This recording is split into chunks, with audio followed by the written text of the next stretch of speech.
भारत के प्रमुख गणिताचार्य जिसमें ब्रह्मगुप्त का स्थान भी बहुत ही महत्वपूर्ण है। आइए इनके जीवनी के बारे में जानते हैं कि इनका जन्म, मृत्यु और इनके कार्य क्या क्या हैं। ब्रह्मगुप्त का जन्म 598 ईस्वी अर्थात 520 शक संवत 541 विक्रमी संवत में हुआ था। इनके पिता का नाम जिष्णु था। इनका जन्म भीनमाल, माउंट आबू, राजस्थान में है। यह गुजरात सीमा से लगा हुआ है। भिल्लमाल या श्रीमाल नगर आबू पर्वत के निकट 65 किलोमीटर पश्चिमोत्तर में लूनी नदी के तट पर बसा हुआ उत्तर गुजरात की राजधानी थी।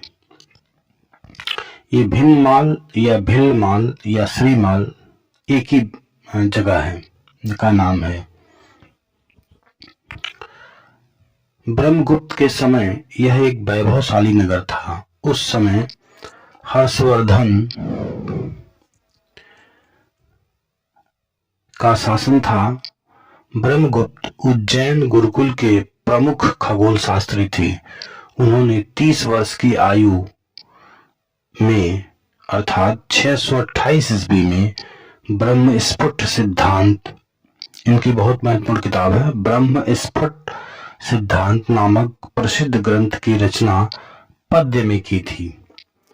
ब्रह्मस्फुट सिद्धांत खगोल शास्त्र का प्रामाणिक एवं मानक ग्रंथ है। इस ग्रंथ में 24 अध्याय तथा 1080 श्लोक हैं। इस ग्रंथ में गणित एवं ज्योतिष की विशेष एवं व्यापक जानकारी दी गई है। ब्रह्मगुप्त ने गणित को 2 भागों में बांटा। पहला पाटी गणित, दूसरा कुट्टक गणित। ये कुट्टक गणित बाद में बीजगणित के नाम से प्रचलित हुआ। इस ग्रंथ के अतिरिक्त इन्होंने 665 ईस्वी में 67 वर्ष की आयु में एक दूसरे ग्रंथ खंड खाद्यकम नामक ग्रंथ की रचना की। इसमें विशेषकर अंतर्वेशन यानी इंटरपोलेशन तथा समतल त्रिकोणमितीय एवं गोलीय त्रिकोणमिति दोनों में, गोलीय त्रिकोणमिति माने स्फेरिकल, दोनों में साइन और कोसाइन के नियम उपलब्ध हैं। ब्रह्मगुप्त ने इन ग्रंथों के अरबी और फारसी भाषा में अनुवाद के माध्यम से भारत का यह गणित एवं खगोल विज्ञान का ज्ञान अरब तथा बाद में पश्चिम के देशों को प्राप्त हुआ। गणित के क्षेत्र में महत्वपूर्ण योगदान, पहला, वर्गमूल तथा घनमूल ज्ञात करने की सरल विधियां दी। ब्रह्मगुप्त ने बताया कि पाई का मान √10 है और पाई 3 पॉइंट समथिंग और √10 को भी हम इस स्क्वायर रूट निकालें तो इसी के आसपास आता है। सबसे इंपॉर्टेंट बात कि जीरो के गुणधर्म की व्याख्या ब्रह्मगुप्त ने बहुत अच्छा की है। जैसे मान लीजिए कि a कोई संख्या है, या मान लीजिए हम संख्या कहते हैं 3 कोई संख्या है, तो 3 में से 0 घटाने पर 3 आता है। -3 में से भी -0 करें तो -3 आता है। 0 - 0 is equal to 0, 0 × 0 is equal to 0, 0 × 0 is equal to 0, 0 divided by 0 is equal to 0। लेकिन किसी संख्या में यदि 0 से भाग किया जाए तो वो अनंत आता है, अर्थात वो अनडिफाइंड है। बहुत बढ़िया इसको मतलब व्याख्या की गई है इसमें। उन्होंने ये ब्रह्मगुप्त के द्वारा दिया गया था, जो आजकल हम लोग पढ़ते हैं। तीसरी उपलब्धि है वर्ग समीकरण के मूल ज्ञात करने की विधि ब्रह्मगुप्त ने निम्नवत दी। आपके सामने ये एक श्लोक दिखाई दे रहा है जो कुट्टक अध्याय बुक में 4 नंबर पे है। इसका अर्थ है कि माना कि वर्ग समीकरण ax² plus bx is equal to c है, तब इसका x की वैल्यू उन्होंने दिया था √4ac plus B square minus b/2a। ये लगभग श्रीधराचार्य के फॉर्मूले से मिलता जुलता है। वर्तमान में प्रचलित सूत्र इस विधि में समानता स्वयं स्पष्ट है। चौथा इनकी उपलब्धि थी nx² plus c plus y is equal to y², nx² plus c is equal to y²। इस प्रकार के द्विघाती अनिर्धार्य समीकरण को हल करने के लिए ब्रह्मगुप्त ने दो पूर्व प्रमेयों लेमास का प्रयोग किया। बाद में इन पूर्व प्रमेयों को आयलर तथा लैग्रांज ने भी स्वतंत्र रूप से आविष्कृत किया, माने खोज किया। सोचिए, ब्रह्मगुप्त ने जिन दो प्रमेयों के प्रयोग करके इस समीकरण का मान निकाला, बाद में इन पूर्व प्रमेयों के आधार पर आयलर और लैग्रांज ने भी इसे स्वतंत्र रूप से आविष्कृत किया था। तो अपनी भारत की गणित कितनी मजबूत और संपूर्ण थी। पांचवा उपलब्धि इनकी थी ब्रह्मगुप्त की ज्यामिति के क्षेत्र में विशेष योगदान है। इन्होंने त्रिभुज तथा चक्री चतुर्भुज के क्षेत्रफल ज्ञात करने का सूत्र दिया। इस प्रकार आप ऐसे समझिए कि हम लोग हीरोन फार्मूला पढ़ते हैं ना, कि त्रिभुज का क्षेत्रफल √s s minus s s minus b s minus c। ये बताइए 500 मतलब इनका जन्म 530 के आसपास हुआ और उसी समय इन्होंने उसके 30 वर्ष बाद यानी 598 यानी 6वीं शताब्दी में इन्होंने इस रूल को दिया। और हीरोन फार्मूला, ये हीरोन जो है पश्चिमी देशों के मिस्र के आसपास इनका वो मिलता है, जिक्र मिलता है। तो ये लोग सोचिए ब्रह्मगुप्त कितना पहले इस नियम को दे चुके हैं, लेकिन ब्रह्मगुप्त को कोई नहीं जानता कि ये ब्रह्मगुप्त का फार्मूला है। सब लोग हीरोन फार्मूला की बात करते हैं, जो कितना अपरिहार्य है। हीरोन फार्मूला मतलब आप इसे ब्रह्मगुप्त का ही फार्मूला मानिए, क्योंकि हीरोन बहुत बाद में आए हैं और ब्रह्मगुप्त जो है 6वीं शताब्दी।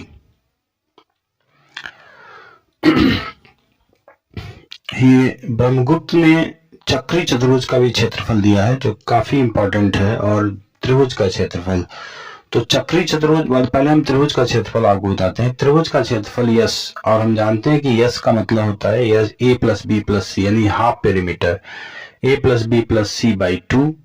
तो s minus a s minus b s minus c ये अंडर रूट में होगा। उसी तरह से चक्री चतुर्भुज, चक्री चतुर्भुज का मतलब कि वह चतुर्भुज जिनके चारों शीर्ष एक सर्कल यानी वृत्त पे स्थित हो। तो उन चारों भुजाओं का मान a b c d अगर हो तो इनमें भी पेरीमीटर निकालेंगे। 2s बराबर a plus B plus C plus D. अब तो s बराबर a plus B plus C upon 2। तो इस चक्री चतुर्भुज का क्षेत्रफल होगा under root s minus a s minus b s minus c s minus d। अगला उनकी उपलब्धि थी ब्रह्मगुप्त प्रमेय। चक्री चतुर्भुज की भुजाएं ज्ञात होने पर उनके कर्णों की लंबाइयां यानी विकर्णों की लंबाइयां ज्ञात करने के लिए ब्रह्मगुप्त ने एक बहुत ही सुंदर फॉर्मूला दिया हुआ है। अगर उस चक्री चतुर्भुज के sides A B C D हो तो पहला कर्ण जो होगा अंडर रूट में A D plus B C upon A B plus C D into A C plus B D. और इसी को रिवर्स कर दीजिए, यानी विकर्ण यानी कर्ण दूसरा निकालने के लिए देखिए A B plus C D upon A D plus B C into A C plus B D. आपको दिखाई दे रहा होगा चित्र में। यह ब्रह्मगुप्त के नाम से ही इस प्रमेय को प्रसिद्ध माने, यह प्रमेय जो है या ऐसे जो फॉर्मूला है ये ब्रह्मगुप्त के नाम से ही प्रसिद्ध है। इसे याद कर लिया जाए तो बहुत ही मतलब आसानी से हम चक्री चतुर्भुज की अगर भुजाएं दी गई तो उनके विकर्ण निकाल सकते हैं। ब्रह्मगुप्त ने इसको, ब्रह्मगुप्त का ये चक्री चतुर्भुज का जो फॉर्मूला है, ऐसे चक्री चतुर्भुज की रचना की विधि बताई जिनके परिमापपूर्ण संख्या हो। और उदाहरण के लिए उन्होंने उदाहरण भी दिया हुआ कि मान लीजिए कि उनकी भुजाओं की लंबाइयां 60, 52, 25 और 39 है, तो उनकी कर्णों की लंबाई निकाला गया है 56 और 63। उनका क्षेत्रफल निकाला गया है 1764, 1764। बहिर्व्यास का वृत्त भी 65, लघु भुजा का प्रक्षेप 24, कर्णों के प्रतिच्छेद द्वारा निर्मित अंतखंडों के माप, तो इस सारी चीजें निकाली जा सकती है। 16, 40, 30 और 33। कर्णों के अंतःछेद इन द इंटरसेक्शन 36, 20, 48 और 15, ये सभी पूर्णांक संख्याएं हैं। मतलब कहने का मतलब कि पूर्णांक में ही वो सारे मान आए। इस प्रकार के परिणाम देने वाले विश्व के प्रथम गणितज्ञ ब्रह्मगुप्त हैं। बाद में गणितज्ञ आयलर ने 1707 और 1783 में इस प्रकार के चक्रीय चतुर्भुज भुजा बनाने की विधि दी। सोचिए, आयलर, लैग्रेंज, ये लोग 16वीं और 17वीं शताब्दी के आसपास में दिया, और इन्होंने 500 यानी 6वीं शताब्दी में, इनका जन्म 598 है, तो 6वीं शताब्दी आप ऐसे समझिए में दिया था। तो सोचिए कि हम लोग जो फॉर्मूला पढ़ते हैं √s minus a s minus b s minus c, ये ब्रह्मगुप्त का दिया हुआ है, जो हीरोन के नाम से प्रसिद्ध है। इसी तरह से पाइथागोरस का जो थ्योरम है वो अपने ही भारतीय गणितज्ञ को बौधायन ने दिया था, लेकिन वो प्रसिद्ध है किसके? पाइथागोरस के नाम से। अजीब स्थिति है। चलिए, इसलिए हम आपको बता रहे हैं ब्रह्मगुप्त के जो ये फार्मूले हैं आप ध्यान में रखें और ब्रह्मगुप्त के ही फार्मूले के नाम से जानें।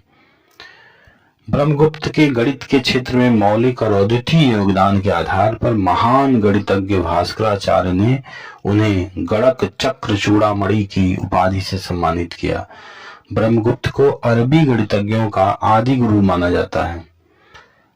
विज्ञान के प्रख्यात इतिहासकार जॉर्ज साल्टन का कथन है कि ब्रह्मगुप्त भारत भूमि के एक महान वैज्ञानिक थे, अपने समय के सर्वश्रेष्ठ वैज्ञानिक एवं गणितज्ञ थे।